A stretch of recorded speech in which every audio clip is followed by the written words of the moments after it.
But what I really appreciate about that, Yoko, is even just asking them, it's part of the client acquisition process. Even though they're friends and family, it's fair to still ask them, and it's okay to be rejected when they say no, because guess what? Not everyone is going to say yes to you. And understanding how to deal with rejection when somebody is not interested, we got to learn how to cope with that as professionals. So that's good practice for you. Hey, Okay. Joe, how's it going, sir? I'm good. How are you? Good, fantastic. Thanks for joining me, guys. Last week I was real lonely.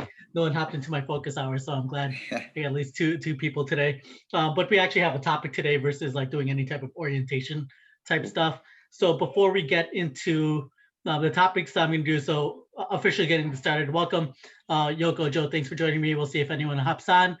For anyone else tuning in, thank you for tuning in. Today's focus topics. I'm going to take any questions that Yoko or Joe might have, but really what I want to be able to review today is first the CAP in a little bit more detail, because I know I've received a lot of questions on that, which is great.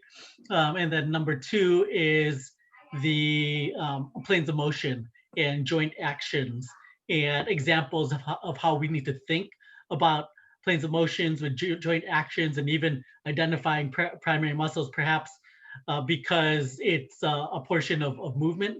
And it is something that I want all of you to be familiar with, because NASM, they do a great job of structuring questions, utilizing the planes of motions and or joint actions, things like that. So we'll get that as long as you guys don't have any major questions that require a lot of time. So let me ask you, Yoko, you're on first.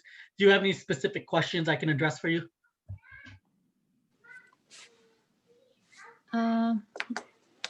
No, I just printed out the prime movers and Okay. some things.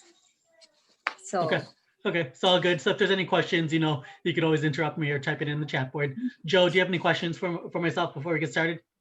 I don't have any specific questions, but I guess in terms of like how to best balance the reading material as well as like the chapter lecture videos that we get, Yeah. because I've been kind of going back and forth with those two, and I was just wondering what would be the best way to, because I talked to Sheena as well, and Mhm. she was like, just start off before to watch the videos before jumping into the reading.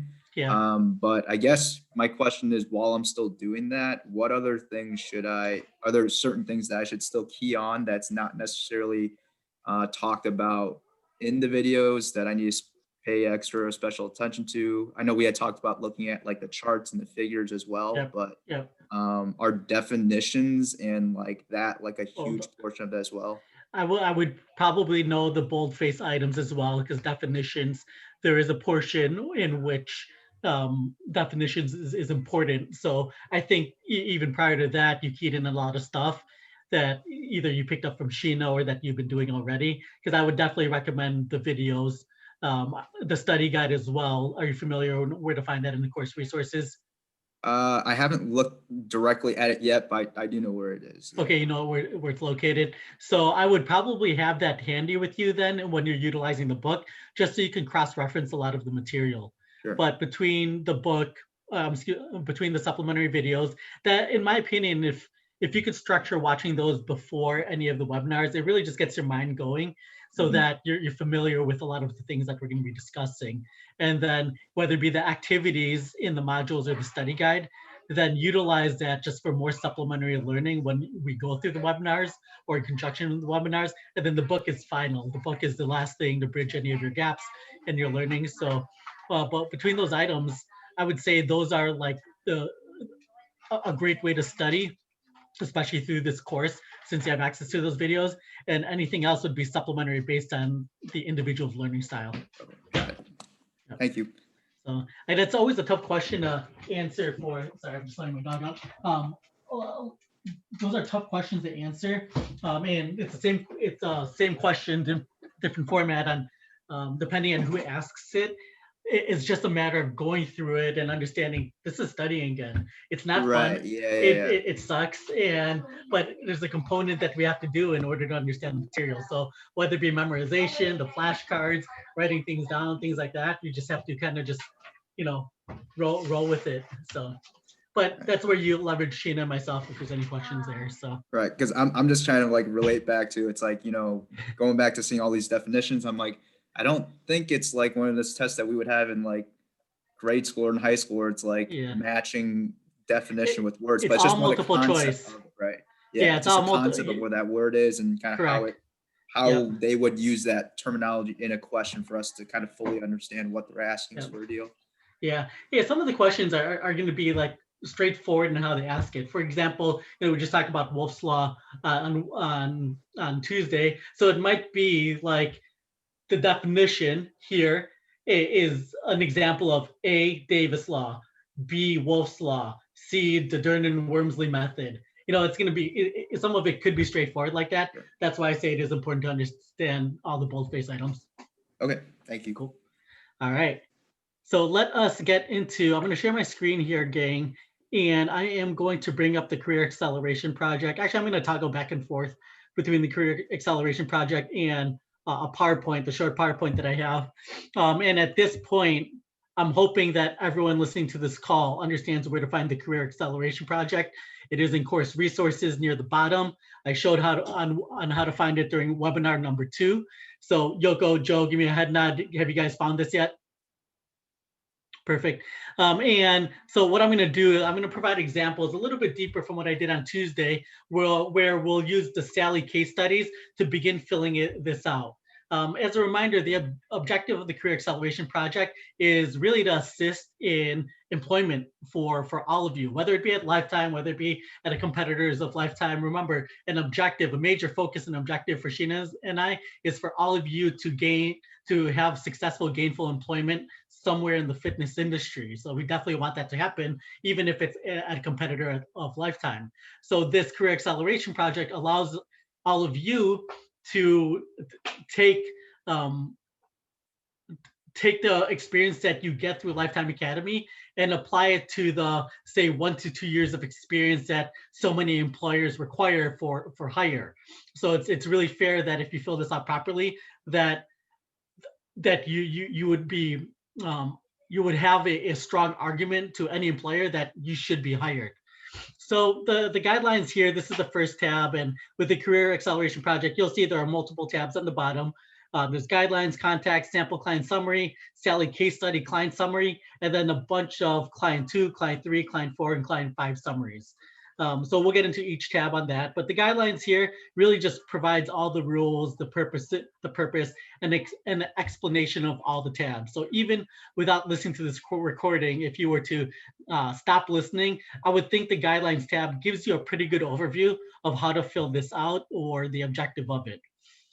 The next tab here is the contacts tab. The contacts tabs is really important in my opinion, because personal training, it's a game of numbers. What I mean by that is your success many times is contingent upon the amount of people that you reach. And prior to starting the recording, I was just talking to Yoko. She was telling me how she has at least 2 clients now with 2 or 3 in the hopper that are potential clients of hers. And I was telling Yoko that whether they say yes, that they're going to train with you and practice with you over 8 weeks or not, just having that conversation with them is good practice for all of you, because at the end of the day, all of you will experience a level of rejection when you ask for business. Right now, all of you guys are essentially asking for free business from your friends and family in the form of clients. But even though they're friends and family, don't expect them to say yes for various reasons, whether it be COVID, whether it be they're just not committed, whether it be they haven't worked out in a long time and they're really, really scared, or they just maybe they don't trust you yet because you're not a certified fitness professional. All of you will experience rejection to some capacity. I'm gonna Yoko, Joe, I'm gonna ask you to unmute yourselves. In the real world, once you guys are certified and working someplace, what do you think is another barrier that might offer rejection to you guys? Inexperience. Inexperience, maybe. I definitely dealt with that when I first started. When I first started 15 years ago, a member at Lifetime would ask me, how long have I been training before? And I would say, I just started. And then they give me that look like, what? You know, and if you remember, if you can imagine 15 years ago, I'm 37 now. Back then, 22 years old, looking like I was 14, 15, it didn't sit well with a lot of people. So, you know, it's kind of like that barrier we have to overcome. What else? So that's a great one. Any others that you feel like might be a barrier that you might have to overcome? Certifications. Certification. Well, I'm gonna safely assume, Yoko, that once you're employed somewhere, you are certified. So, but think about it. Right now, you guys are offering free services in which people are currently possibly rejecting. So now put a dollar amount behind it. Put $50 behind it, $100 behind it, $150 per session. Of course, you're going to experience rejection. Just like you guys are consumers in the everyday world, people still have to make the choice of if it's valuable enough for them to actually train with you. As if, is it valuable enough for you to purchase whatever you want to purchase in that? So it's really a huge deciding factor in how we build our business. But with that being said, my point is that, Yoko, minimally you asked your friends and family whether they said yes or no. You're dealing with the rejection and you're understanding and how to cope with it.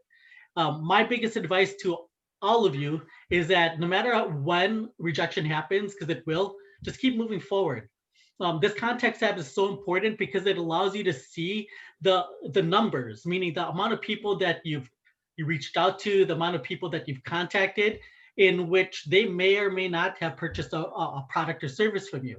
At the end of the day, personal training, it's like any other sales position. It's a game of numbers. The more people you meet, the higher the higher chance you have towards success and signing them up for a product or service. Does that make sense to you guys? Yeah.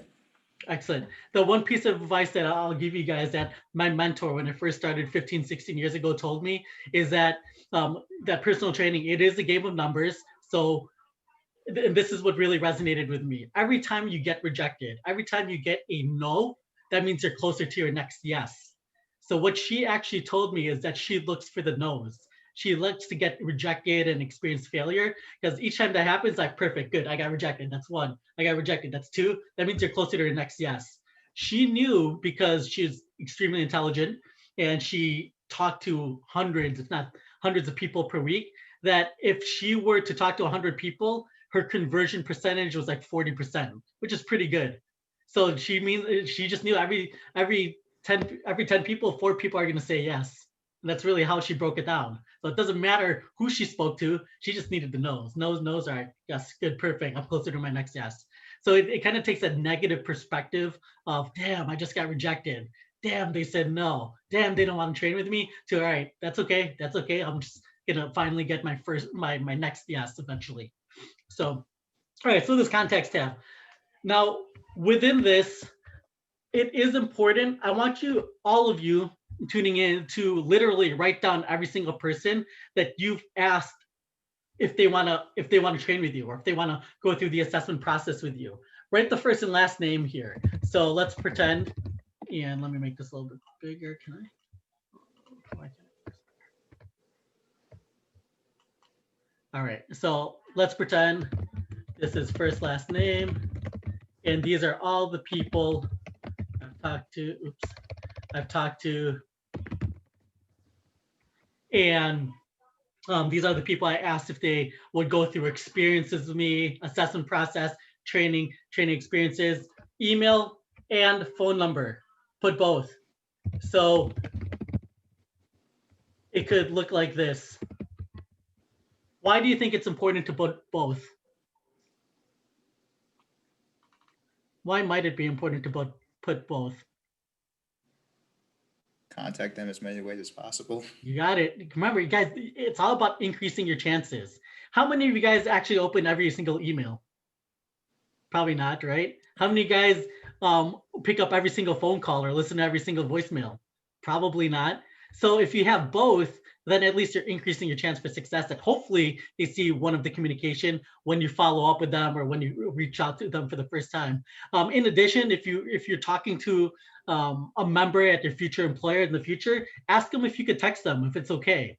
It's important that you ask them because text messaging for a lot of people, even though it's second nature to us, it's an additional service by the provider, so they get charged for it, and you don't want to be liable for any charges. It's kind of like when you get that spam message, it's like text stop to opt out, because they know it costs money. Make sense? Mm-hmm. Cool. All right, notes. This is important as well, as much detail as possible. don't just put when you meet somebody or when you ask them that they want to lose weight as a potential fitness goal. The reason being, actually, let me ask you guys, why do you think it's important to not just put weight loss as a note here, as a goal, interest, need? Personal. Yeah, you want to keep it personal. It goes a little bit deeper than that. All right, let's hypothetically, right now, it's the first week on the job or first week in Lifetime Academy. I've talked to 5 people, my closest family at this point. And then I want to expand because I want more people to train. So I'm going to ask friend number 1, friend number 2, friend 3, friend 4, friend 5. Out of 10 people here, how many people do you feel like, there's no right or wrong answer here, might want to lose weight or tone up? Probably all. Probably all of them. Now you've talked to 10 people and they all told you weight loss. There's no differentiation between my friend number 1's weight loss goal and my friend number 2's weight loss goal. So that's where when you think about the industry, we're in personal training, we have to have personalized conversations. So if friend number 1 tells me, yeah, I definitely want to lose weight, but I'm not ready now, call me like after, or text me next week, because I'm really busy. The election got me all wrapped up and everything. Call me next week and we'll figure out a time. Well, guess what? If you just put weight loss there, you'll never remember what your friend told you otherwise. Because on a daily and weekly basis, you're constantly meeting new people. So like with some of the fitness professionals that I coach at Lifetime, I tell them like, you don't have enough notes here. All you put is weight loss. How did you meet them? How much weight do they want to lose? What's their starting weight today? Are they an experienced gym goer? Are they not? Eventually, you want to have conversations, with when you're having conversations with strangers at your respective place of employment of ring, ring, I'm calling Joe and say, hey, Joe, it's me, Zelig, calling from Lifetime. If you remember, I met you on the lat pull down machine. You were having a trouble with the form there, so I helped correct your form. You told me that you wanted to lose 20 pounds or 10 pounds by the end of the year. And you're real, you're afraid to do that because the holidays are real tough for you. Do you remember that conversation, Joe? And now I want to, I'll reach back out to you because you told me to call you this week so we could set up that initial appointment. Do you guys see how that's much more personalized and within that? And I highly recommend you do that because that's how we begin to build rapport with members. And that's when you build rapport, you're building trust. When you're building trust, then you're increasing the value in who you are as a fitness professional. So instead of just putting weight loss on here, literally put anything you remember about the conversation you had with them. So as an example, it would be weight loss wants to lose 10 pounds by Jan 1, taught mom how to squat properly on 11/5/2020. Like as much detail as possible. Now I can even reference this. So like Mom said it, do you remember we talked like 2 weeks ago on, I think it was on November 5th, beginning of the month, the day after the election, you told me to call you back in a couple of weeks. See, now it's just it's like we're best friends at that point because I could have an actual conversation with them. Okay, so that's the context tab.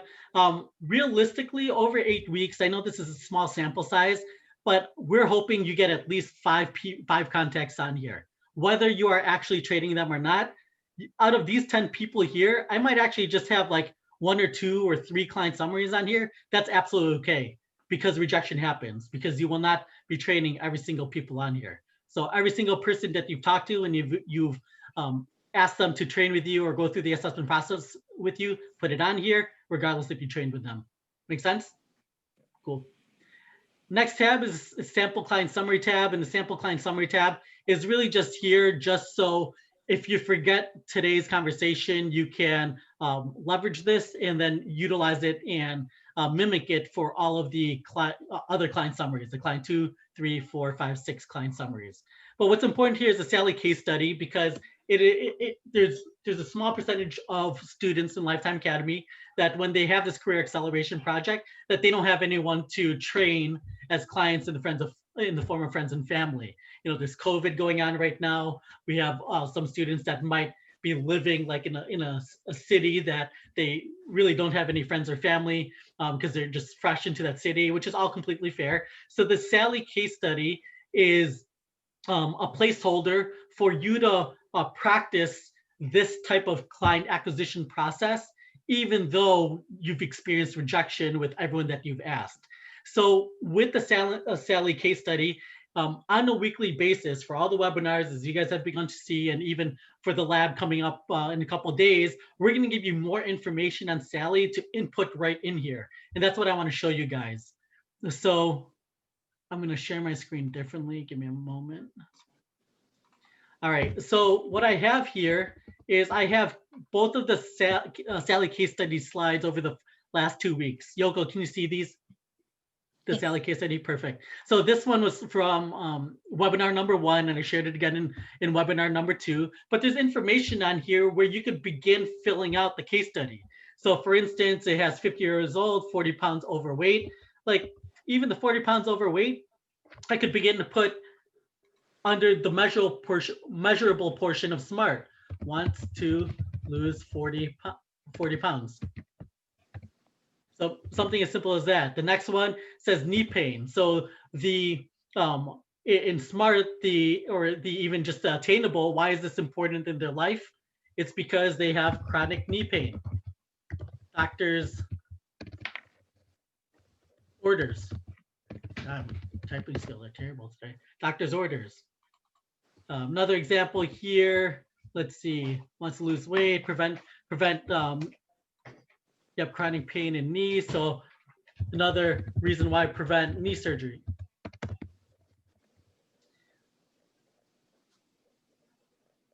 Other things on here. So what you could put on here is here. There's this example here. She's very intimidated by the gym and to new exercise. So to me, that's important. To me, I might want to capture that. Where do you think we can put that she's very intimidated and she's new to exercise on this client summary tab?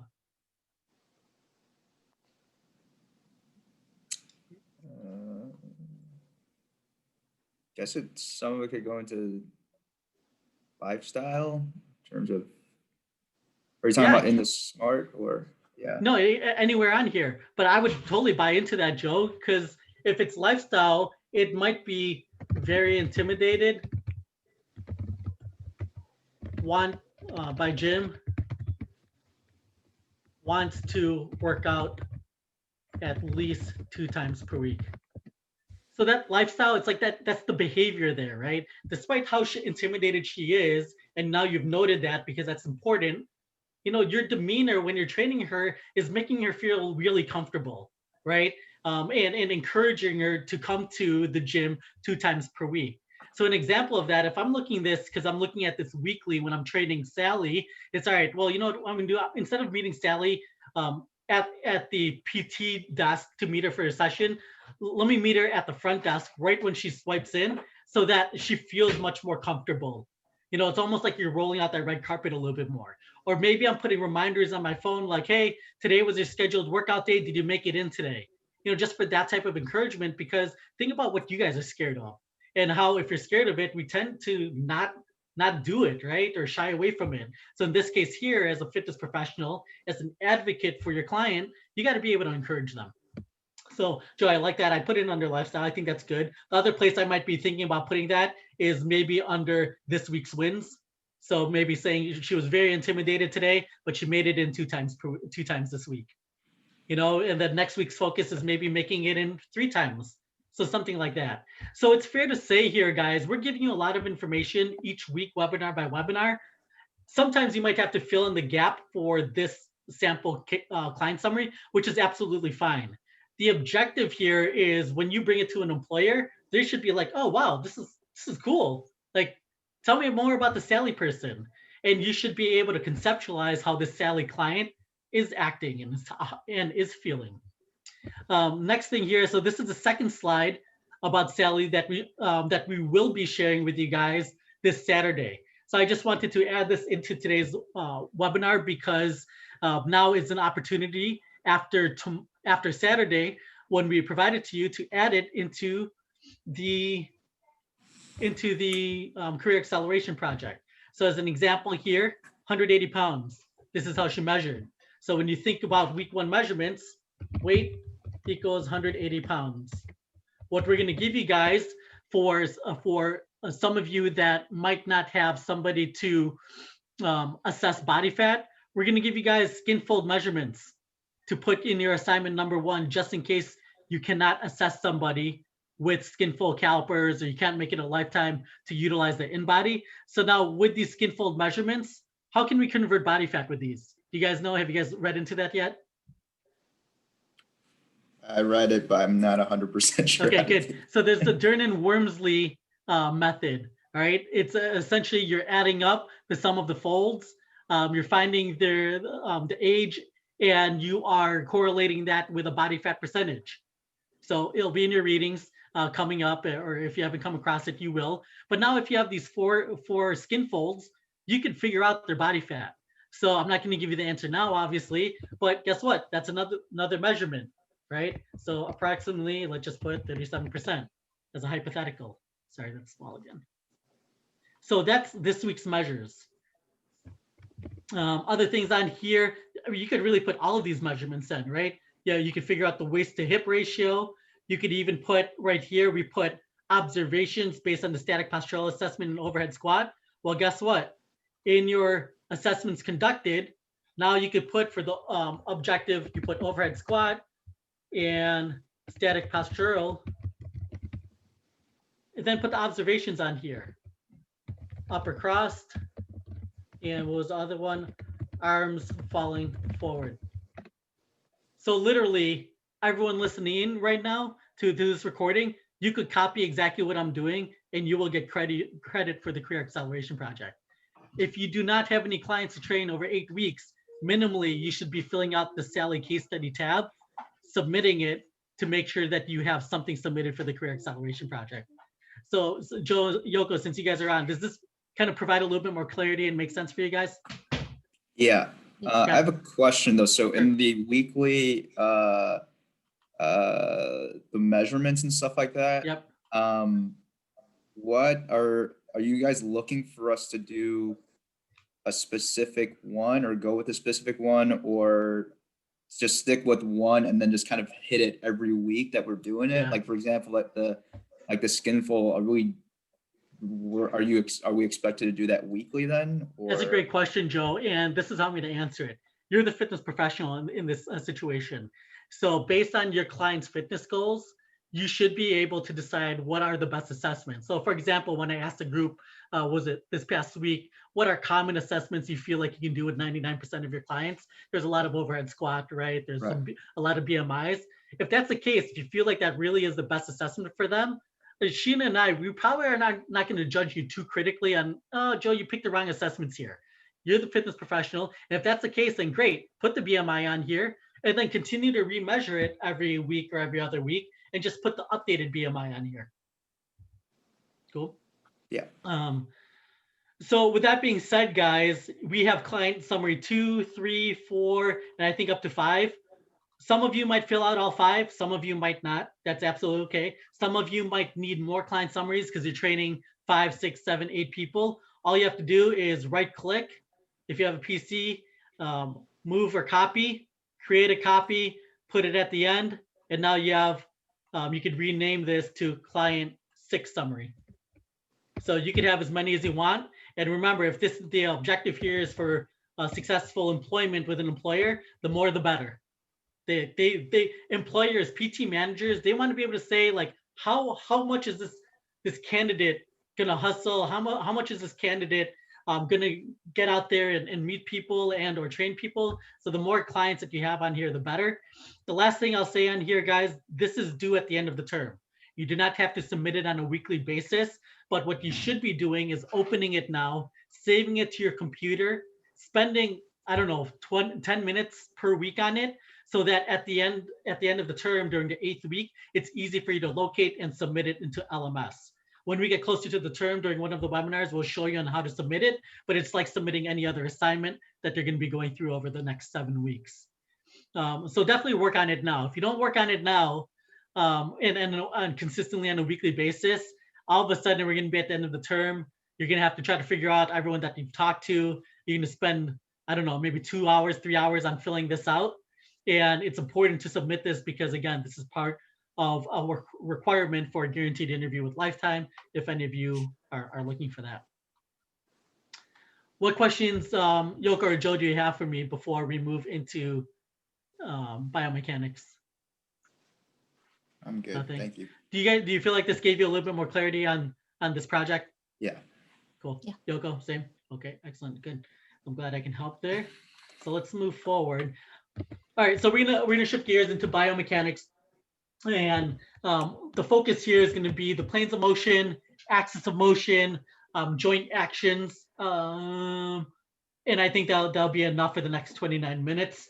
Any questions that you guys have, feel free to interrupt me and whatnot, or if you're tuning in to the recording, send me a message.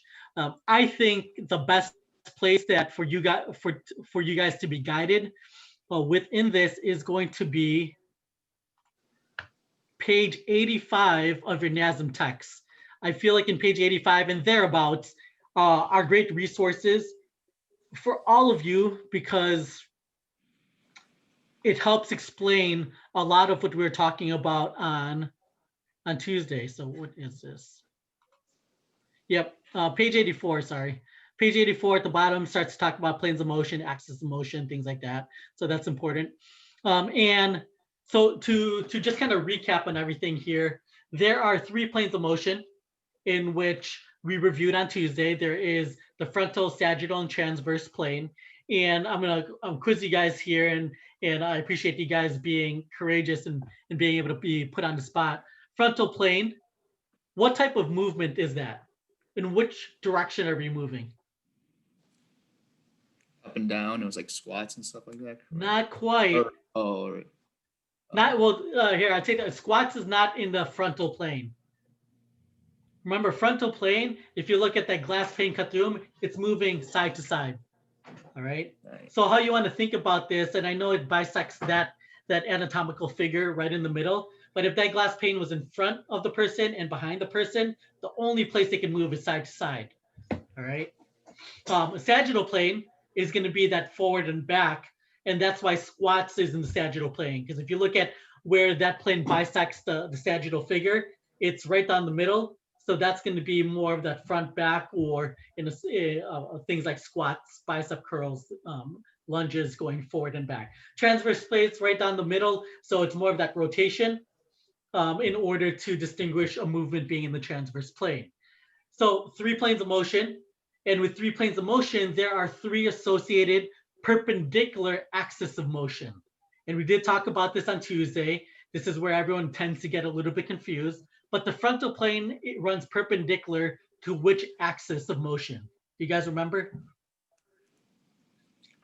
Anterior, posterior.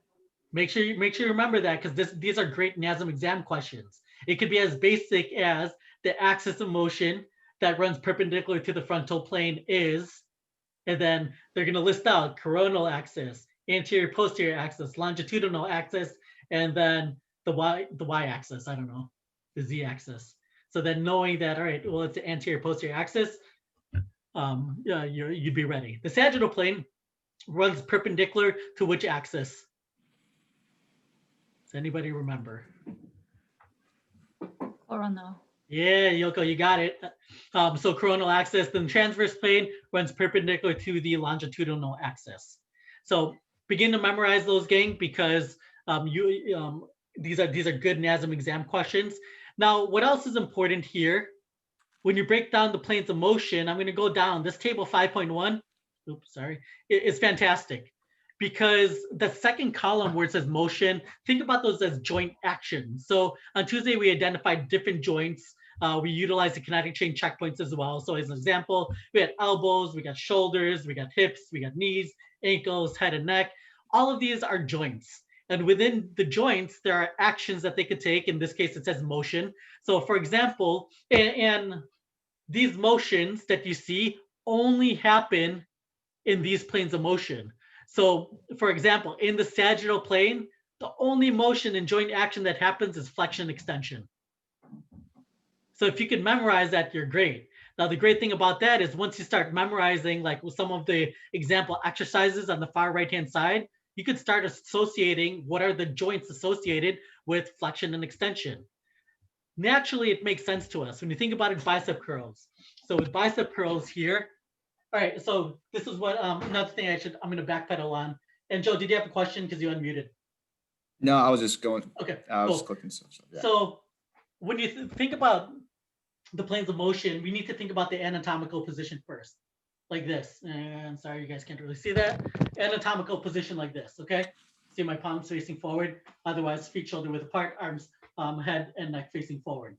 So in this case here, if I'm gonna work in the sagittal plane, and an example exercise is bicep curls, well, guess what? If I'm doing bicep curls here, I am flexing and extending in the sagittal plane perpendicular to the coronal axis. When you guys work out, this is how I want you working out, at least just for the next 7 weeks. After Lifetime Academy, do whatever you want afterwards. All right. So I am flexing my elbow in the sagittal plane perpendicular to the coronal axis. This is how NASM speaks.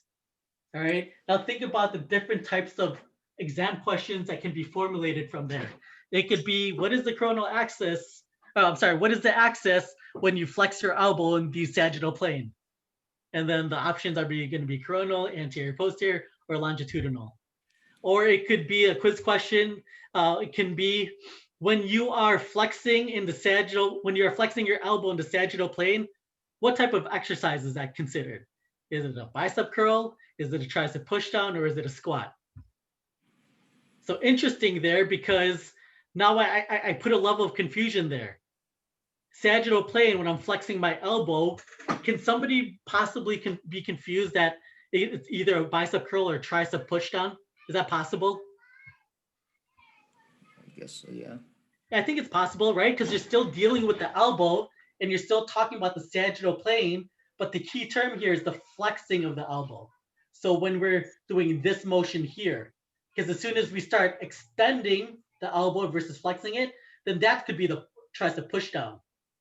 So do you see how NASM could be a little sneaky there? If you're going through the exam too fast, then all you're seeing is sagittal plane, elbow. All right, yeah, that could be tricep, and maybe you overlook bicep curl or overlook flexing or extending.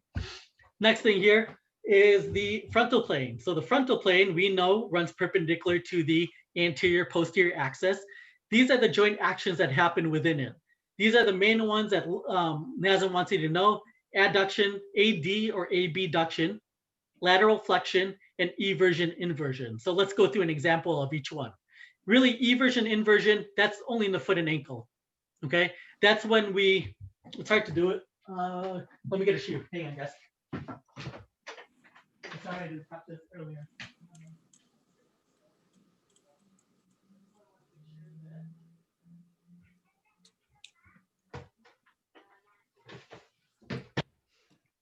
Okay. So eversion, inversion, this is you guys stepping on the floor. On the floor. Sorry, my camera's in reverse. All right, so eversion is when my foot flattens. All right. Inversion is when it rotates the other way. So that happens in the frontal plane. So just that's one to memorize really, and just remember, because that's really the only joint that where it happens. The other two, AD and abduction. So sometimes what you guys might hear is either not adduction or abduction, but AD or abduction. Reason being is because they sound so similar when you say adduction and abduction. So that's how a lot of people disassociate the two. Best way I could for you guys to remember is that AD and abduction primarily happens in two different joints. Do you guys remember what joints or what two joints where AD and abduction are found? Shoulder and hips. Yep, shoulders and hips. You guys got it. So when we are abducting, it's going away from us. You are abducting my arm away from my body. When I am AD, I'm adding it back towards my body. So same thing, abducting, adducting. So think of it that way. Next is going to be, lateral flexion. You guys know where lateral flexion could occur or remember after Tuesday? Yep. side bends, right? So in our spinal facets or in our cervical region. Okay, so that is all frontal plane because it's going side to side. There is no lateral extension, by the way. It's only lateral flexion. So you're laterally flexing to the right or to the left. There's no lateral extension. So again, now think about how NASM formulates this type of movement. Abduction happens in the frontal plane perpendicular to the anterior posterior axis. Keep practicing that, keep talking like that. So if you were to do a lateral raise, I am abducting my shoulder in the frontal plane perpendicular to the anterior posterior axis. Okay. So most of them are going to be if it has to do, most of them are going to ask for the perpendicular and never, or generally not could. talking about parallel to. It could be. I'm just wondering. It could be. Okay, They could I'm just very well wondering. say a lateral raise runs parallel to which plane of motion. Okay. So it definitely could be. But I think the best way I've always, as a best practice, I've tried to tell my students is when you guys literally, when you're working out, break down exactly what's happening. Yeah. So if you're doing literally, front raises with dumbbells. All right, well, I'm raising my shoulders in the sagittal plane because it's going forward and back, which is perpendicular to the coronal axis. All right. If you wanted to take it up, take the next step, don't just say you're raising it up, but what can we say? If we're bringing our shoulders this high, what type of motion or joint action is that? Abduction. Not quite. Remember, abduction is you're taking it The away from the side body, spiral. side to side. So this is right here. Oh. So here, let's break this down. This is great. I'm glad you're getting confused because it's easy to get confused. If I'm bringing my arms forward, what plane of motion is it moving in? Sagittal. The Sagittal plane. So remember, there's only two joint motions that happen in the sagittal plane. What are they? flexion. Correct. Is that right? Yep, flexion or extension. So remember, if you could identify the plane of motion you're moving in, you've already knocked out or you made it easier to identify what is the joint motion that's happening. So you're right, I'm in the sagittal plane raising my shoulders. So the next question, this movement here, is that flexion or extension of the shoulder? If I'm bringing it to the side, to overhead. Which one do you think? Yep, so now we're flexing our deltoid, our anterior delt, in the sagittal plane perpendicular to the coronal axis. If I bring it back, let's say I'm doing tricep kickbacks. So even like this, I'm extending my shoulder in the sagittal plane perpendicular to the coronal axis. All right. Next one, transverse plane. Transverse plane is by far the most complex because what's important here, I'm going to layer on a little bit more confusion for you guys, but necessary confusion, if you will. What we're talking about here is joint-specific actions, joint-specific motions. And I'm going to explain the transverse motions as being joint-specific, and then I'm going to explain on how it could be confusing based on the gross plane of motion. Have you guys come across that reading yet? The difference between joint-specific planes of motion versus the gross planes of motion? You guys remember that? I read it, but I don't remember very well. That's okay. That's the reason why we go through this, right? Because if you're somewhat familiar with it, but you just can't explain it, that's okay. And we'll break it down. Transverse plane, as you can see here, there are 5 different joint motions, technically 6. So we have internal, external rotation, left or right rotation, then horizontal AB and abduction. The main ones for you guys to understand is going to be that the rotational aspects. So rotation, very simple, right? This happens in the spinal joint. So if I were to stand up and I don't know, I'm doing a torso rotation, this is rotation, transverse plane, perpendicular to the longitudinal axis. So I'm moving to the left or I'm moving to the right. Make sense? Next is the internal external rotation. Do you guys know where we could find internal external rotation? Sit elbows. Not quite elbows, but close. Shoulders. Shoulders. So if we're doing like cable, internal external rotation, This is happening in the transverse plane perpendicular to the longitudinal axis. Have you guys ever done these before with cables? Yes. Okay, so that's going to be an example. I think, Joe, what you're talking about as far as the elbows is our radial ulnar joint if we're rotating like this. That is transverse plane rotation, but that is actually not just the elbows, but also the wrists. So it's the radial ulnar joint. It's going to be rotation of our wrist or radial ulnar joint. That's a little bit more complex, but I'm glad you brought that up. But the next one I'm going to bring up is the horizontal AB and adduction, because I kind of just lied to you guys at this point. I told you guys that AB and adduction only happens in the frontal plane. That is correct, but now we're talking about horizontal AB and adduction, which happens in the transverse plane. So what is the difference is probably what you guys are thinking at this point, right? There are really two places where horizontal and AB and adduction happens. It's in our shoulder joint and in our hip joint. Are both of you guys sitting right now? Yes. Okay. Are you guys sitting kind of like in a chair with your feet down, feet on the floor with your hips flexed? All right. So you guys have seen in the gym the AB and adduction machines before where people just open their knees or close their knees with weights. You know, it's very popular on Instagram. It's where a lot of people think that they can really build and firm up their posterior and such, or help decrease the fat in their inner thighs. It doesn't work that way. It doesn't.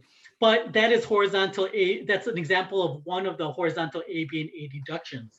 So if you guys are sitting right now with your feet shoulder width apart, kinetic chain checkpoint, and your knees also shoulder width apart, and you open up your hips now, that is called horizontal abduction in our lumbopelvic hip complex. You bring it back in, that is considered horizontal adduction in our lumbopelvic hip complex, perpendicular to the longitudinal axis. So that's one place. The other place is in our shoulder. Now there are four different joints that make up our shoulder. This is probably not something you really have to know for your NASM exam because it doesn't get that granular when it comes to anatomy. But just for practice, do you guys know what some of the joints are in our shoulder joint? Have you come across that? You guys innately did, probably without knowing. 4 joints. First, you have the sternoclavicular. So right now, do you guys know where your sternum is, your breastbone? Mm. Go and feel for it. Work your way up, and then there should be a groove, and then there should be a bony process either to the left or right of it. Sorry, you guys can't really see it. That is our sternoclavicular joint. Not much function there when it comes to movement, more of like just stability. And then now follow your collarbone and find the bony process at the end. You guys feel that? That's a acromioclavicular joint. Not much function there when it comes to motion, just more of like stabilization so we don't throw out our shoulder. But now there are 2 other shoulder joints. The first one, very important, you utilize it for every single shoulder motion. It's called the glenohumeral joint or the GH joint. So the glenohumeral joint, that allows for a lot of the other movements like the flexion and extension. If I really wanted to confuse you, this is maybe a joint that NASM might throw in the test where they say the glenohumeral joint, when raising my arms overhead, happens in which plane of motion. So when that happens, you might have to think, all right, well, glenohumeral joint, where is that located? Is that my hip or is that my shoulder? And then as long as you know, all right, well, it's they did talk about raising overhead, and I think it's the shoulder. For raising overhead, great. Well, I'm flexing my shoulder, which I know happens in the sagittal plane. Okay. So the fourth joint in the shoulder is called the scapulothoracic joint. So think about our scapula, all right? And that is the one that provides the second place for horizontal AB and adduction. So right now, guys, sit up tall, head facing forward. And from here, if you're able to, if you know how, consciously, squeeze your shoulder blades together. All right, looks like you guys are doing it. And now protract it, bring it forward, kind of like you're hunched back. Now do it again. You just AB and horizontally AB and adducted your scapulothoracic joint in the transverse plane perpendicular to the longitudinal axis. That's a mouthful now, right? But that's where it happens. So essentially, and I think there's a good picture here, actually. I just remember. Sometimes I forget to share this, sometimes I don't. Where is it? All right, great. So right here, when you see that scapula moving, so this is kind of like how the scapula moves. It rotates. Right now, when we do it, it doesn't feel like that. It seems like it just comes together like that, and how the picture shows in what is that figure A and figure B. But actually, our scapulothoracic joint, if it's a plate, a bony plate here, it actually rotates. And within that, so when we are protracting these scapulothoracic joints, so this bone, it rotates away. It almost goes away. And that's how I know that that is horizontal abduction. But now when you squeeze your shoulder blades, they come closer together, right? Like how you feel it. And now you're adding it back to your body. That's how you know it's horizontal adduction. That runs parallel to the transverse plane, perpendicular to the longitudinal axis. Man, I'm exhausted now. You guys tired? So this stuff, guys, the planes of motion here, joint actions, really confusing at first. That's why it's important that you kind of practice when you guys are working out. That's really the best practice I have. When you guys are working out, really break down what you guys are doing. You know, what plane of motion are you moving in? Especially if it's an isolation exercise. If you're doing a compound exercise, you can still break everything down. Like for instance here, let's just pretend you're doing thrusters. You're squatting and you're raising overhead. Oh, like break that down, right? Well, in a squat, what is the primary joint we're working in a squat? Hip joint. Hip joint. It's a hip joint. So within the hips here, all right, great. Well, this is the eccentric contraction. So I am moving my hips in the sagittal plane perpendicular to the coronal axis. And the primary muscle here is going to be my glutes. All right, so right now, eccentric contraction, sagittal plane. I'm going to extend my hips now. So I guess in essence here, when you're squatting down, you're flexing your hips, sagittal plane, coronal axis. I'm extending my hips, sagittal plane, coronal axis. All right, great. Now I am flexing my shoulders or my glenohumeral joint, right? Sagittal plane, coronal axis. And I am even extending my elbows now when you think about that. So really break down each joint of really what's happening there. And it'll make this type of stuff much easier for all of you. Here, I'm gonna take you guys through one more before I let you guys go. Pop quiz here. I have my buddy. What's this guy's name? You guys see this? He's a DC character, I think. It's my kid's toy. He's standing in a position here, feet approximately shoulder width apart, so I like it. But he is moving, not moving, but he's positioned in which I want us to break down exactly what's happening here. So remember, anatomical position is more of this, right? Feet shoulder width apart, but the wrists would not be flexed or would be open. So in this case here, we're not in the anatomical position. So who wants to speak first? What is the first joint action that you can gather from here? Or I guess there's only one. Here, let's actually, I'm going to guide you guys.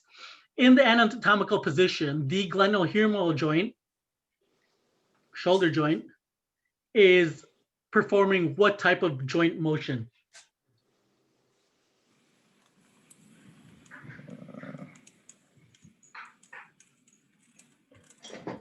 So automatically, if you can see this arm here, automatically what's happening here when I open up this hand? Abduction. Not abduction. Protraction. Oh, I like that. All right, fine. Got it. I'll take protraction in the shoulder blade. Yep, in the scapulothoracic joint. So it's fair to say, and look at this guy. This guy's ripped. He's definitely I'm sorry, it's not protraction, it's retraction. Yoko, you're close. Okay. So it's retraction of the shoulder blade, scapulothoracic joint, that runs parallel to which plane of motion? What is, when it comes to retraction and protraction, what is the plane of motion it runs parallel towards? Frontal. frontal. Nope. It's Remember, protraction is going to be the horizontal abduction. Horizontal Trans- AB, what's that? Transverse. Yeah, transverse. All right, so Yoko, you are correct.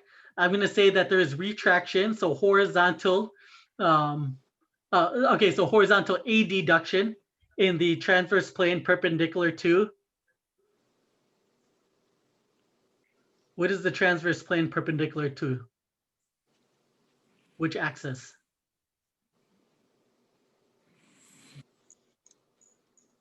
I think it's in your notes, Joe. I think it's how you take a note. Longitudinal. Longitudinal axis. You got it. It's tough, I know. Memorize it. All right, so we got that. We got shoulder or scapulothoracic retraction. What else? What other joint is in play here? I'm gonna take it just one more. Is this the, would that be shoulder external rotation? In that Ah, case? okay, I like it. I would take glenohumeral external rotation as well. So Okay. external rotation then, Joe, happens in which plane of motion? Oh, sorry again? External rotation happens in which plane of motion?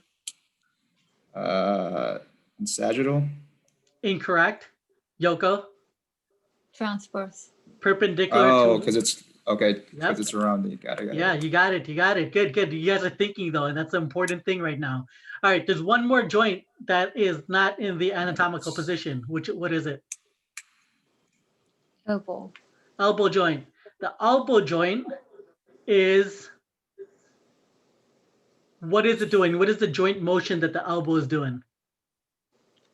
Flexion and Reflexing. extension. No, so right now it's just flexed, right? It's not extended. Mhm. So the elbow is flexing in which plane of motion? Sagittal. Sagittal plane perpendicular to the Coronal. coronal axis. You got it, Yoko. Virtual high five. Nice job. Guys, go through this. If you can go through this, it's going to be like second nature. In 2 or 3 weeks, I'm telling all of you tuning in, it's going to be easy. Right now, it seems like hell. Seems like I'm never going to get it, but you eventually will. I see it with all my students as long as you practice these terms and you go through them yourself. If you can do that, you're going to be okay. And the next layer that you might want to study is kind of like, all right, what's the primary muscle then? And when does concentric, eccentric contractions happen? So as an example here, just so we're aligned, and I know we only have 2 minutes left, but in a bicep curl, obviously the primary muscle is going to be the bicep. But then is it a concentric contraction that he's doing here in the bicep, or is it an eccentric or isometric? Do you guys know the definition of those yet? When we are Concentric. shortening the muscle, it is a concentric contraction. So because the bicep is being flexed, it's being shortened. And the muscle that's being in the eccentric then is always the opposing, which is the tricep. All right. So if you really wanted to layer in more, it'd be I am concentrically flexing my bicep in the sagittal plane perpendicular to the coronal axis. But don't worry about that yet. Worry about now what is the joint action that's happening, or the joint motion, the plane of motion, the axis of motion, and you'll have a solid foundation of knowledge there. So last 30 seconds we have here. Yoko, Joe, what questions do you have for me? Am I gonna be okay by the end of 8 weeks? I think you're going to be just fine here. And if this wasn't the most inspiring hour of your entire week, then I don't know what will be. Just kidding. All right, guys. Well, I appreciate you keeping me company. I'll get the recording sent out later on today, and then we'll have access again tomorrow. Hopefully we see you guys at lab on Saturday. Thank you. Cool. Thank See you guys. you.